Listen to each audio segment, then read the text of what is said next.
ગુજરાત સમાચારની અમદાવાદ આવૃત્તિમાં છપાયેલ સમાચારની ટિપ્પણી કરતા નડિયાદના ધારાસભ્ય પંકજભાઈ દેસાઈએ પોતાનું વક્તવ્ય આપી અને સમાચાર પર ટિપ્પણી કરીને છણાવટ કરી. અમે તો આજે જે પેપરમાં ગુજરાત સમાચારમાં જે છે એમાં તો 11 રસ્તા વિશે કહ્યું છે. હવે આ 11 રસ્તાઓ તમે અહીંથી મારી બાઇક પતાવી અને સીધા એ રસ્તા ઉપર જાઓ અને એ રસ્તાઓ તમે જાતે જોઈ લો અને પછી નિર્ણય કરજો.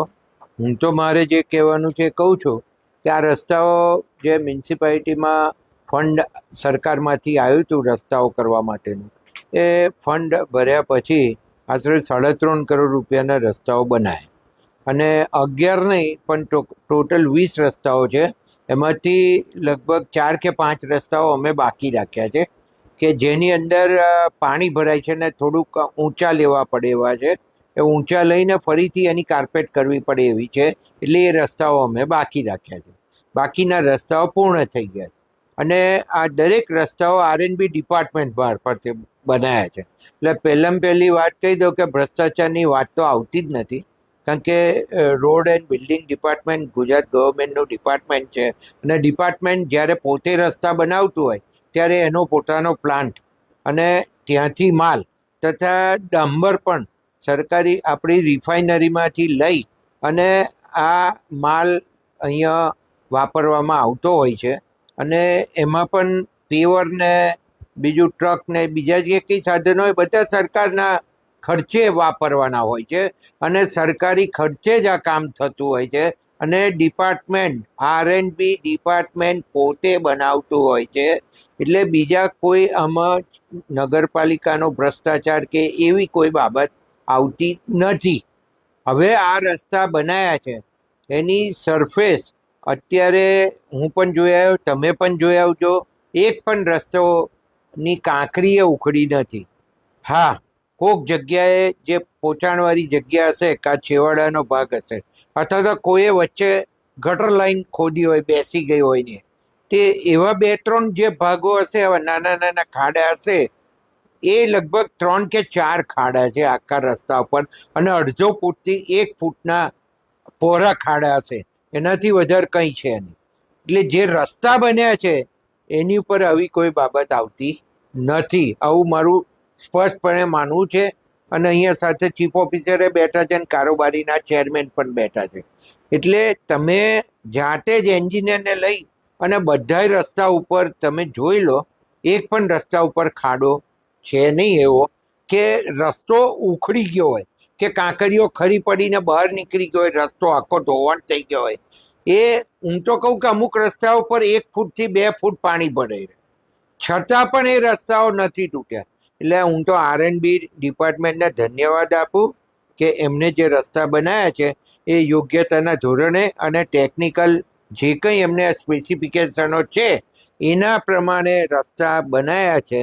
એટલે આમાં બીજું કંઈ કહેવાનું રહેતું નથી અને આમાં ભ્રષ્ટાચાર જેવી બાબત આવતી જ નથી, કારણ કે સરકારના પૈસા મ્યુનિસિપાલિટીમાં આવે, મ્યુનિસિપાલિટીના પૈસા પાછા R&B ડિપાર્ટમેન્ટમાં સરકારમાં જમા થાય અને સરકાર જ્યારે પોતે રસ્તા કરતી હોય તો આ બધી બાબત આવતી જ નથી. એટલે આમાં કંઈ બીજું કહેવાપણું નથી. અને મને કહેતા આનંદ થાય કે મુખ્યમંત્રીશ્રીએ બીજા મુખ્ય રસ્તાઓ જે આપણને આપ્યા છે એમાં એક વાણિયાવડથી તો છેક પીપલક સુધીનો રસ્તો પણ એમાં સમાવેશ થયેલો છે. એ સમાવ પહેલી વાર જ્યારે ટેન્ડર નીકળ્યું, એ ટેન્ડર એબાવ હોવાના કારણે નામંજૂર થયું હતું.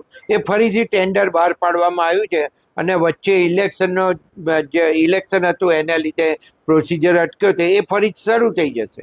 તમે હમણાં જુઓ છો કે સ્મશાનથી કે કિડની સુધીનો પણ રસ્તો R&B ડિપાર્ટમેન્ટે બનાવ્યો છે, તો એ પણ રસ્તો અત્યારે જોઈ શકો છો. અને સાઇડ શોલ્ડરનું કામ અત્યારે પેવિંગનું કામ ચાલી રહ્યું છે. તો આ બધાય રસ્તાઓ લગભગ અમે જ્યારે R&B ડિપાર્ટમેન્ટ મારફતે જ બનાવતા હોય અને એમાં કોઈ પણ જાતનો કોન્ટ્રાક્ટર હોતો નથી નગરપાલિકાનો, એટલે બીજી કોઈ બાબત આવતી નથી.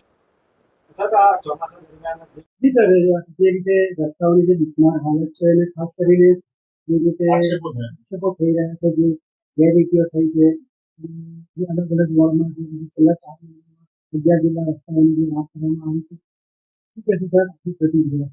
આજે 11 જેટલા જે રસ્તાઓની વાત અત્યારના ન્યૂઝપેપરમાં આવી છે એ અન્વયે જણાવું કે આ બધા જ રસ્તાઓ જે છે એ નગરપાલિકાની ગ્રાન્ટ છે અને નગરપાલિકાની ગ્રાન્ટ હોવા છતાં નગરપાલિકાએ સારા કામગીરી થઈ શકે એ માટે આરએનબી ડિપાર્ટમેન્ટને આ કામ સોંપેલું છે અને આરએનબી ડિપાર્ટમેન્ટ પોતાના પ્લાન્ટ દ્વારા એ કામગીરી કરાવે છે. એટલે આરએનબી ડિપાર્ટમેન્ટ પણ કોન્ટ્રાક્ટર થ્રુ નહીં પરંતુ પોતાના ડિપાર્ટમેન્ટ વર્ક તરીકે એ કામગીરી કરાવે છે, જેથી કરીને ખૂબ જ રસ્તાઓ સારા થાય અને ખરાબ તૂટે નહીં, કોન્ટ્રાક્ટરમાં વચમાં આવે નહીં. એટલા માટે થઈને અમે આ કામગીરી વ્યવસ્થિત થાય એટલા માટે આરએનબીને સોંપેલ છે. હાલમાં જે ન્યૂઝ છે એ પૈકીના 5 રસ્તા હજી બનાવવાના બાકી છે, એમના પણ કેટલાક ખોટા છે. એ ઉપરાંત એ રસ્તાઓ પણ અમે ચોમાસું પૂરું થયા પછી નવેસરથી બનાવવાના છીએ અને જે બીજા પણ જે કોઈ રસ્તા હશે એ પણ અમે નવા બનાવવાના છીએ. હાલમાં જે ફોટા આવે છે જે માનો કે રસ્તા આરએનબી બનાવ્યા છે પરંતુ ખરાબ કોને થયા કહેવાય કે જેમાં આખી સરફેસ ખરાબ થઈ ગઈ હોય તો એ રસ્તા ખરાબ થયા કહેવાય.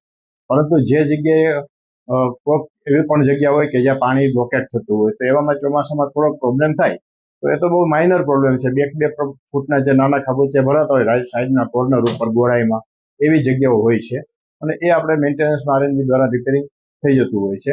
અને 1-2 જગ્યા એવી છે કે જેમાં ભૂગર્ભ ગટરમાં જ્યારે પ્રોબ્લેમ થયો હોય અને એને રિપેરિંગ કરવાની જરૂરિયાત પડી હોય, ઇવન આપણે જે નવા રસ્તા બનાવીએ એટલે વચ્ચેના જે ભૂગર્ભ ગટરની જે ઢાંકણાઓ છે એને પણ આપણે ઉચકતા હોઈએ છીએ.